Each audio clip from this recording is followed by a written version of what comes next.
Ladies and gentlemen, America is at a crossroads. Truth and freedom are on the line. Join us as we stand to rescue America. Join the FlashPoint Army, people that believe like you. Click the subscribe button and hit the bell icon to stay connected. Like our forefathers, we're standing for faith, family, and freedom. Join us. And remember, it's not over. Tell me, Charlie, first of all, we got a debate coming up. I want to get your input here before. I know I've only got a little bit of time here with you. What do you think we're going to see at the debate? Is Joe going to make all 90 minutes? Oh, boy. First of all, I hate that I have to watch CNN, but I suppose that is the price of admission for this this particular debate. Secondly, look, will Joe make the all 90 minutes? That remains to be seen. There's a lot of things that he has not been able to do. The question is, how much will the CNN moderators actually bail him out? That remains to be one of the questions. I have some concerns, though. Not concerns about President Trump. I think the president is going to do amazing. He is the best debater of a generation. My bigger concern is Jake Tapper and Dana Bash teaming up against President Trump. Both my private and public advice to President Trump is that he needs to play offense against Joe Biden and end every single statement with a question. Donald Trump needs to play debate moderator and prosecutor. He needs to put the Joe Biden presidency on trial. He needs to say, you know what, Joe Biden, the border is wide open, and do his whole thing, and then ask the question, Joe Biden, how many illegals have come across the border under your presidency? Joe Biden, would you care to answer? And the moderators might bail him out, but any independent person watching will say, wait a second, does he not know? Does he not know how many, or is he afraid to mention it? So unfortunately, I have to watch CNN. We'll see if Joe Biden can get through it. There's going to be a lot of traps, though. Right. I think the president's going to do terrific. And afterwards, we in the media are going to have to do a great job making sure the honest truth of the debate actually gets told. Yeah, absolutely. All right, let me show you this tweet here. No one, in case people at home, you didn't know this, no one is allowed at the debate. No other video can be taken. And what Charlie says is true. CNN controls everything you hear, everything you see, except for the words that are coming out of Donald Trump's mouth. That's right. Which should be an interesting time. Now, this whole debate. Why, Charlie? I really want you to speak your mind. You're always holding back on me, so I really want you to speak your mind. I have that reputation, Gene. Yes, I know. I know. You're always holding back. Very reserved, and yes. So, why do a debate so early? And yes, that's a leading question. Why are the debates so early? Well, President Trump, he called the offer back in the spring. Remember, he said, anytime, any place, I'll debate you. That was the right strategy. The question, and honestly, President Trump was operating from an assumption that Joe Biden would never want to debate. Joe Biden, through his internal polling in late April and early May, saw that he was collapsing. This is an act of desperation. This is the earliest debate that we've seen in quite some time. A summertime debate is an unheard of electoral type of deal. And Donald Trump says, sure, any place, anytime, let's do it.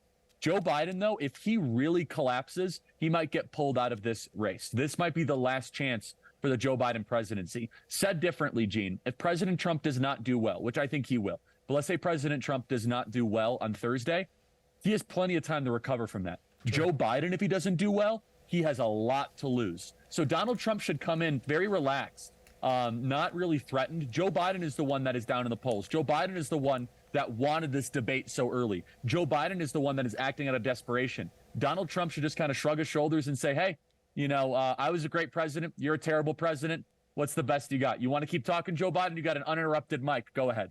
All right, let me show you this. CNN, look at this interview with Caroline Levitt, who I actually met at a Turning Point event. Watch what she does. It takes someone 5 minutes to Google Jake Tapper, Donald Trump, to see that Jake Tapper has consistently frequently likened President Trump to Adolf Hitler. Ma'am, I'm going to stop this interview if you continue to attack my colleagues. I would like to talk about Joe Biden and Donald Trump, who you work for. Yes. If you are here to speak on his behalf, I am willing to have this conversation. I am stating facts that your colleagues have stated in the past. Okay. Now, I'm sorry, guys. We're going to come back out to the panel. Caroline, thank you very much for your time. You are welcome to come back at any point. She is welcome to come back and speak about Donald Trump, and Donald Trump will have equal time to Joe Biden when they both join us now at later this week in Atlanta for this debate. Well, Okay. let me go to you, Rick. You saw that. What do you think coming out of that? Caroline Leavitt, I thought did a phenomenal job. But obviously the host did not do well. Exactly. No, I thought Caroline was great. She kept smiling. She never lost her cool. She was patient. She continued to be nice. The host, it looked like her brain was about to explode, man. I mean, these people are getting unhinged. I think it's everything Charlie said. They know they're desperate. I mean, they're at the end here of this Weekend at Bernie's routine, and they just don't know if they can get him across the finish line. And that's what they're attempting to do. I don't know. I think Donald Trump was so hilarious. I think it was last Friday or Thursday, whenever it was, when he was talking about what are they going to inject Biden with, and I think Charlie's advice to the president is spot on. The more he gives Joe Biden an open mic, the better. Now, this could surprise us, right? Like, we've seen Joe Biden somehow, if it's Joe Biden, somehow perform. Like, he once in a while he comes out and he actually is coherent and he's able to keep that going for a little while. So, he may surprise us, and maybe that's their Hail Mary pass here. If he could truly perform, drugged up or whatever, then could they put to rest a lot of these things that have been said and then just hide him for the next 4 months? That's probably what they're hoping will happen. But man, I loved that clip that you just played, because I think it shows how scared they are. Well, of course, Ronnie Jackson today is calling for a drug test, which I think is brilliant, before and after the debate, so we can see. In the words of Lou Dobbs, I'm quoting now, we'll see what he's jacked up on when it comes to that. All right, Kirk. Charlie, Kirk, you've got a new book out, Right Wing Revolution, How to Beat the Woke and Save the West. What is that about? Really? Yeah, it's very similar to what we've been talking about here. People can find it at 45books.com. Right Wing Revolution is a book about a positive, forward-thinking agenda, what every single citizen can do to retake the West from the woke. I believe the woke is a unclean spirit that has and is taking over America. It's time for us to have a counter-revolution against this revolution. The book is doing very, very well. People can find it at 45books.com.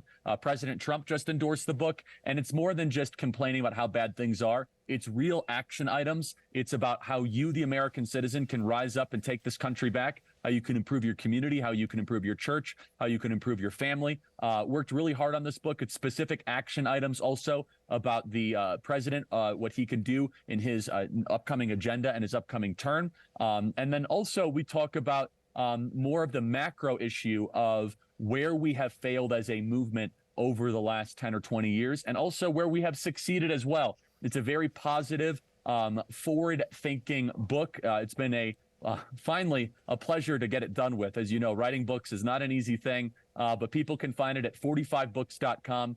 Right Wing Revolution.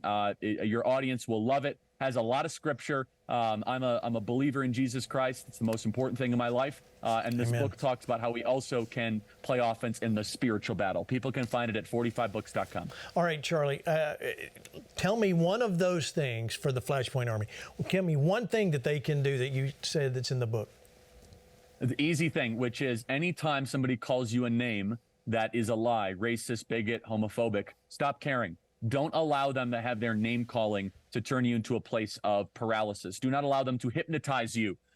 This is so important. The woke, which is a group of people that complain until they control, they're able to assume control over society because we give them that power. We give them the power that when we say, hey, maybe I'm a racist, I have to bend the knee. Maybe I'm a sexist because of whatever reason. Do not give them that. Instead, you push back against it. You play offense against them. And finally, tell the truth in all circumstances.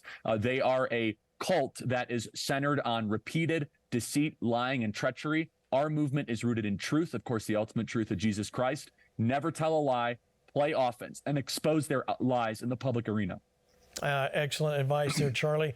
Spoken like a true Christian nationalist. Thank you for always being part of FlashPoint. Enjoy your events. We'll let you go, but thank you. We'll go get the book. God bless. Thank you. Thank you so much. All right, let me pull up. Pastor Hank, you heard that. I like what Charlie said about us being able to be at the point where we stand up and don't let the name calling derail us. Well, that's exactly right. They're using threats and intimidation just like Goliath did, and it paralyzed a whole mighty army in the days of of Saul. Remember, they didn't do anything, and they were hiding out in a tent, and that's what they want. They don't want you to do anything. They want you to feel like that their threats are legitimate, and it'll neutralize you. But we got to continue to say, hey, you know what? That's not who we are. We stand for truth. We're going to speak the truth, and we're going to continue to see our country be turned around by moral decency and those that are willing to stand for it. And those that are willing to stand for it. True words. All right, let's see what Byron Donalds has to say. The truth of the matter is that Joe Biden is not the man he was 4 years ago or 8 years ago. Everybody knows this. And so what they're trying to do is lie, dissemble, and cover up for the fact that Joe Biden cannot go on the campaign trail like Donald Trump is doing right now. He has to be in Camp David for 7-8 days to prepare himself to be in a 90-minute debate with Donald Trump. That does not bode well for a man who says he wants 4 more years. America, this is why we need to change leadership. Donald Trump is prepared. He has done this job before. He will do an excellent job for the United States of America once again. All right, Luke, let me get your thoughts on what Byron Donalds' comment there. He's not the man he was. Yeah, it begs the question whenever Joe Biden goes out and gives the State of the Union and he appears as one person for 15 minutes and then tampers off over the course of time. What did they give him to go out there, as Charlie was saying before we came back on? I don't want to be governed by Adderall. I want to be governed by somebody who is in full control of their mental faculties. If this were a family member, we'd be having a conversation about giving up the car keys. But instead, the Democrats are pushing him for another 4 years, or whoever is pushing him. Maybe he just will not give up the office. He will not give up the nomination. It's yet to be seen if he is the nominee going into the Democratic convention. So when it comes down to it, I am really concerned about our foreign affairs, our national security, because somebody is pulling the strings. It feels like there's an oligarchy of staff members in the Oval Office who are just putting pieces of paper in front of him. He's drugged up, he's out there stumbling everywhere, and he is cold and he's turning off the voters. He's like a NyQuil slushie. He's just somebody who is not ready to assume the office of city council member, much less the office of the presidency. Luke, you're also pretty. You hold back a lot. I wanted to get your take on. Now let's talk about the Democrat nominee. Do you think Joe Biden will make it to November?